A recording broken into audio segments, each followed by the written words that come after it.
My fiancée recently tried to convince me that her affair was merely a test, which led me to say goodbye and walk out of the situation. To understand what happened, let me start from the beginning. Yesterday, I met her at our wedding venue to finalize details for our upcoming wedding in 4 months. We arrived separately because she was coming straight from work. Toward the end of our meeting, she mentioned that her friend was dropping off her rental car and needed a ride home. I agreed to help, thinking nothing of it since it was a short distance from our house and I knew her friend well. After returning home, I tried to reach her for the next 3 hours but received no response. Around 1:30, I decided to text her friend to check if everything was alright. I was getting worried at this point. Eventually, my fiancée came home and apologized for being late, saying she had spent some time with her friend before leaving. I thought this was fine but politely asked her to keep me informed next time. Shortly after, her friend replied to my text, saying she couldn't make it to the venue and that I hadn't seen my fiancé that night. I didn't understand why she would say that, and her response was that she couldn't control what her friend said and then walked outside, which made me suspicious. At that moment, I decided to check her phone records, something I'd never done before but felt I needed to do. I don't regret it because I discovered that shortly after stepping outside, she called the same friend who had just texted me. I also saw that she had a lengthy call with an unknown number on her way to the venue. When I confronted her about where they went and asked her several questions, she had quick answers that seemed reasonable at the time. I began to doubt my instincts and thought maybe I was overreacting, so I decided to sleep on it. This morning, I asked her to show me the text from her friend asking her to pick her up, promising I would apologize for my suspicions if everything checked out. She flat out refused to show me the text. When I mentioned that I saw her on the phone while driving to the venue, she claimed it was her friend, whom she had picked up later. At that point, I knew she was lying. I told her I had seen her phone records and that her story didn't add up. She then tried to change her narrative, saying she had met up with a coworker to discuss work-related issues. I pressed her for details, including the name of this coworker, and she mentioned a guy named Michael.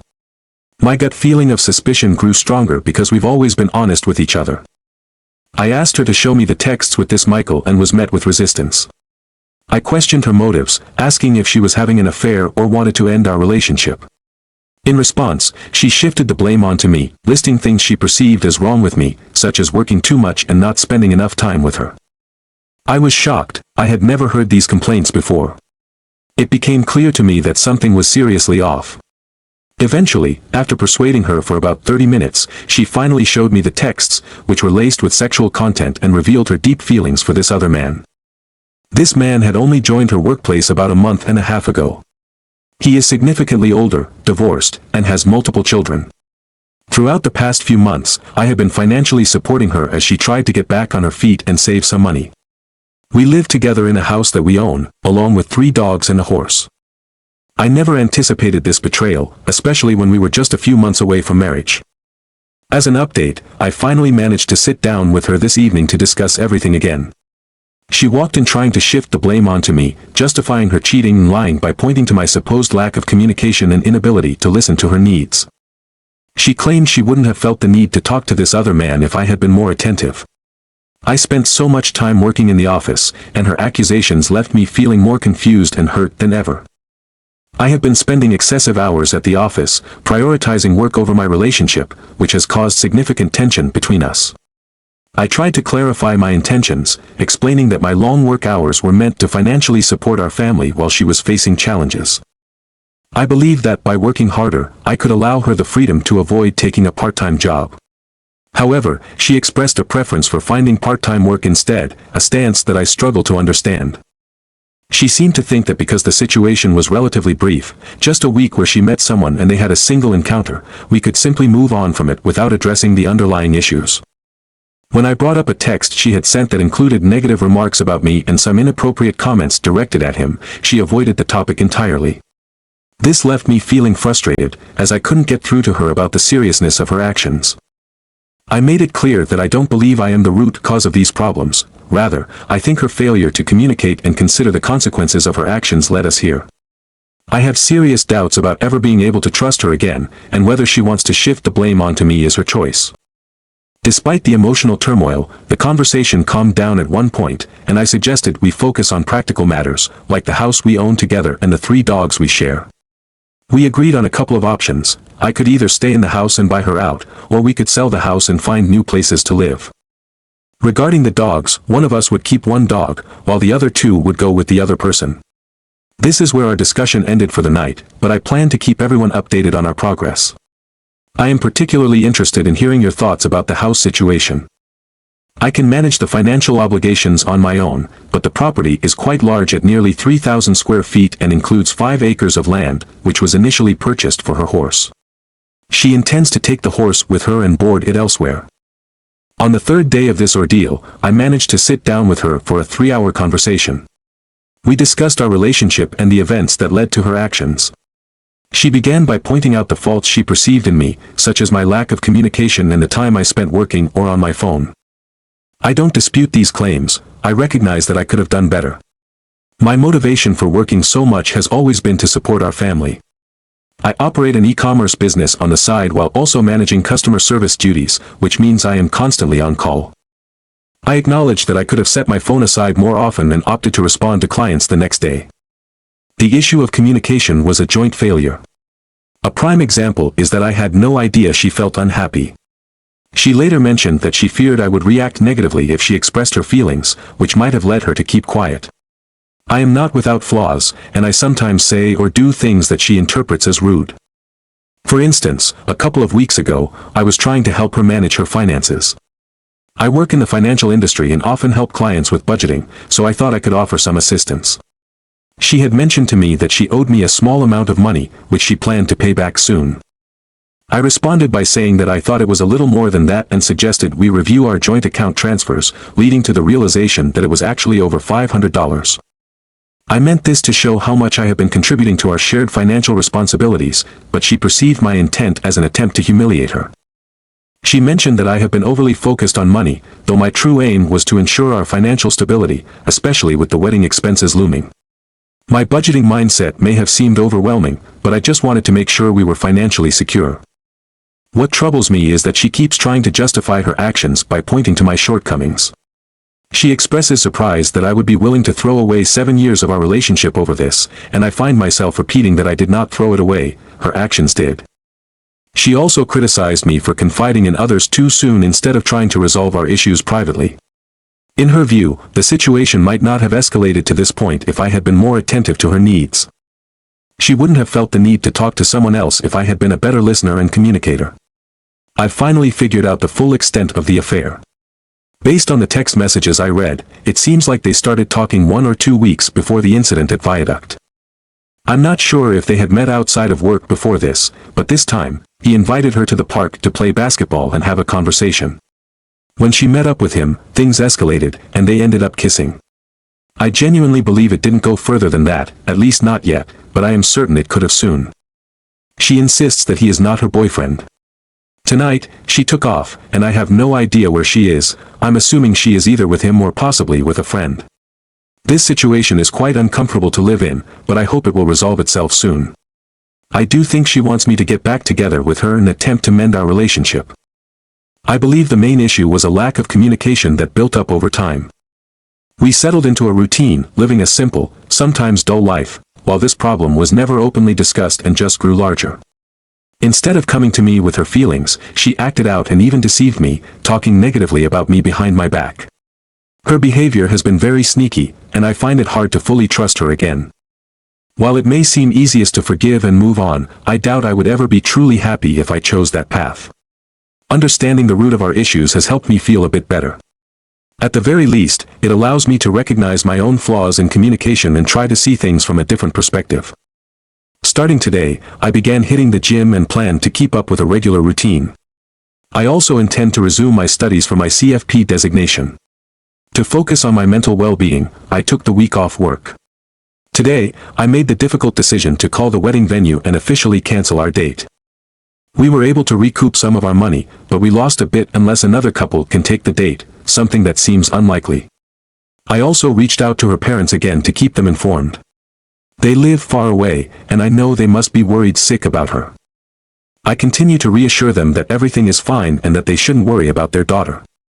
In addition, I did some research on current interest rates. I discovered that I won't be able to find a house comparable to what I currently pay for my mortgage. In fact, I'm having difficulty even finding an apartment for less than what I'm paying now. I believe my best option is to buy out her share of the house and have her move into an apartment. She seems open to that idea at the moment, and we are arranging for an appraiser to come and assess the value of the house so I can determine what half of the equity would be and if it is financially feasible for me. My questions for everyone are, has this situation changed your perspective at all? Am I handling everything properly? If not, what should I do differently? Update: it has been nearly a month since this all started, and I owe you all an update. The past month has been incredibly busy, emotional, and filled with events. I have to admit that in the days immediately following the discovery of the affair, I was in a very low place, desperately trying to win back someone who had betrayed my trust.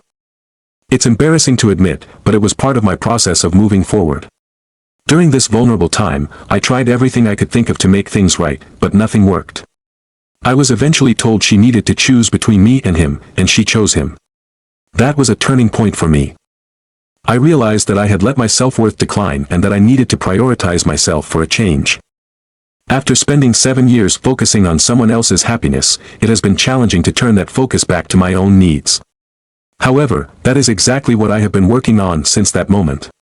I moved our joint savings accounts into my own personal checking account. I calculated what was owed to me and transferred half of the balance back to the joint account for her to take. I've committed to hitting the gym every day since it happened because it not only helps me improve my physical appearance but also aids in maintaining clarity of thought. I have also gone suit shopping and spent time with friends and family. This relationship had isolated me, and I'm glad to be reconnecting with others. The relationship I was in not only isolated me from my friends and family, but it should have served as a significant warning sign. Instead of taking care of myself and my needs, I found myself completely focused on the responsibilities of caring for my sick mother and my pets. I had almost completely stopped engaging in activities that brought me joy, like buying new clothes. However, I recently started seeing a therapist for the first time in my life, attending weekly sessions that have been incredibly helpful. Therapy has given me a space to talk through my thoughts and feelings, which has positively impacted my decision-making. I plan to keep going even after my current situation is resolved, as I want to keep improving myself. As for my living situation, I still share the house with my ex. She is now sleeping in the guest bedroom, and our communication has dwindled down to the bare minimum, usually limited to brief exchanges about feeding the dogs. In my mind, I see her as a terrible person, and it feels like no matter what I say, she believes everything that has happened is my fault. Her behavior seems hypocritical to me. She accuses me of being a bad communicator while refusing to share her feelings with me and choosing to cheat instead. I've stopped trying to find common ground with her, realizing that it is futile to reason with someone who is unreasonable. I have taken the initiative to move forward with listing the house for sale. After contacting a real estate agent and discussing a proposed sale price I was satisfied with, my ex suggested that I reach out to 2 other agents for their opinions. One of these agents was recommended by her friend. I took on the responsibility of making the calls, arranging appointments, and meeting with all 3 agents. This pattern of doing all the work has characterized the relationship for some time, but I'm willing to push through it because I desperately want to leave this situation behind. After meeting with the agents, we ultimately decided to go with the first one, and the house was officially listed for sale on the same day that photos were taken. An open house is already scheduled for the following Saturday, and I've noticed an increase in interest from potential buyers. My ex has plans to take her horse to a barn, although the exact location is still to be determined. When we discussed the dogs, I offered to take one or none of them, but she insisted on taking all 3 to keep them together. They have a strong bond, and I don't want to create any tension by trying to take one of them if it would cause them distress. This arrangement allows me to pursue a fresh start without the burden of fighting over pets. Unexpectedly, I met someone about a week ago, and I've been spending quite a bit of time with her. While I have no unrealistic expectations about this new connection, I genuinely enjoy her company. She has gone through a similar difficult situation in the past and has been incredibly supportive, helping me navigate my own struggles. Talking with her has been enlightening, and it starkly highlights the self-centered nature of my ex, who was always manipulative and dependent on me. I realize now that I should have listened to the warnings from my family and friends much earlier. I fell into the trap of a monotonous routine, where I was not truly enjoying life. It was comfortable to stay in a nice house with plenty of land and great animals, so I feared disrupting the status quo and continued with the situation as is. It takes stepping back to recognize these patterns. While some may view my past as wasted time, I see it as an important learning experience.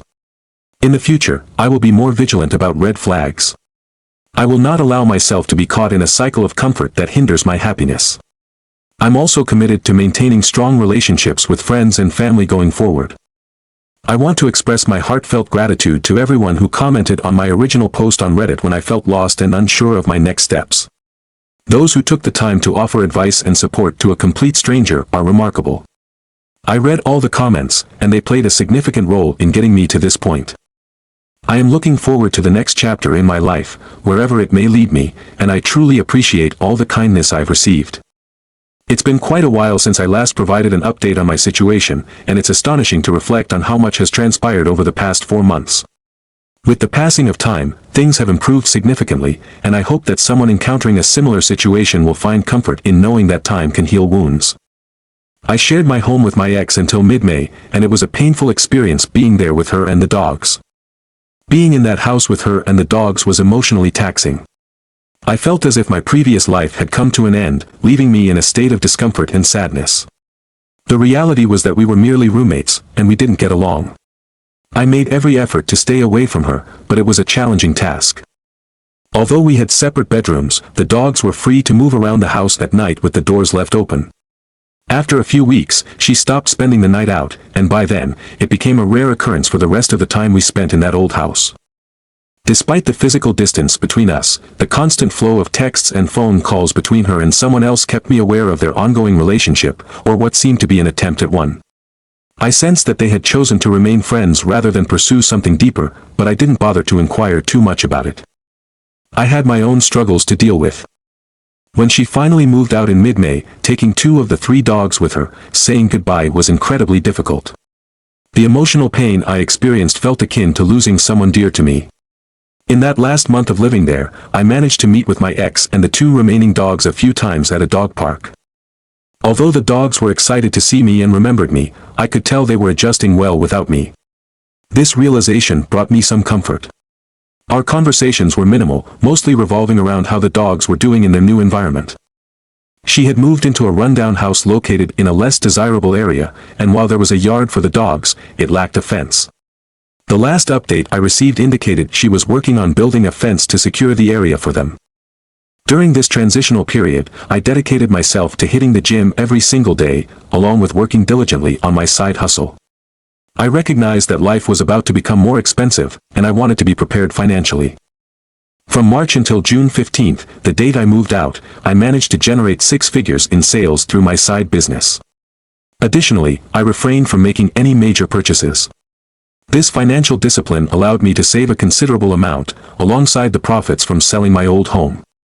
By doing so, I was able to purchase a new house in a nice neighborhood with a reasonable yard for the dog that remained with me. Selling the old house was straightforward, but buying the new one proved to be a more challenging process. Fortunately, the buyers of my previous home permitted me to rent it back for a month, granting me essential time to relocate. I made 5 different offers on various houses before finally getting my last offer accepted at the end of May. Transitioning to the new place felt refreshing. The memories that haunted me in the old house intensified after my ex left with the other dogs, leaving me with a sense of emptiness. The moving process itself was quite laborious, but thankfully, my friends and family stepped in to assist, making it more manageable. Now that I've been in my new home for just over a month, it increasingly feels like my own space. I am also still in a relationship with a wonderful woman who is now officially my girlfriend. Living closer to her has been a positive change, as she treats me exceptionally well. I consider myself fortunate to have her in my life. She has been incredibly understanding of my emotional needs during this turbulent time, providing me with the space I required while also being supportive during my ups and downs. I've never experienced such effective communication with anyone before, and it has inspired me to improve my own communication skills. My emotional intelligence has grown in ways I never expected. Overall, life is looking positive. Although this period has been one of the most challenging I've faced, I now feel blessed that it happened. I had been on the brink of marrying someone who turned out to be selfish and ungrateful. I had become so complacent in my daily routine that I was willing to endure my unhappiness just to avoid disrupting my animals' lives and losing my home. Moving forward, I will continue to focus on self-improvement and gaining a better understanding of my own desires and needs. I will also ensure that my dog receives the best care and life possible. Thoughts of my ex occasionally cross my mind, often accompanied by a mix of good and bad memories. My new therapist has been instrumental in helping me understand that I probably won't receive the apology I once craved from her, as her pride prevents her from acknowledging her wrongdoings. Communication with my ex has been very limited since her departure, and I have no intention of seeing her or the other 2 dogs again. I have accepted that this decision is in the best interest of everyone involved. This chapter is closed for me, and I do not plan to write about it further. The situation we have been dealing with has reached its conclusion. At this point, there is no need for me to create any more posts regarding this topic. I want to take a moment to express my gratitude for everyone who has followed along the way. Your support throughout this entire journey has meant a great deal to me. It has made a difference during this process, and I truly appreciate each and every one of you for being there. Thank you once again for your involvement and encouragement.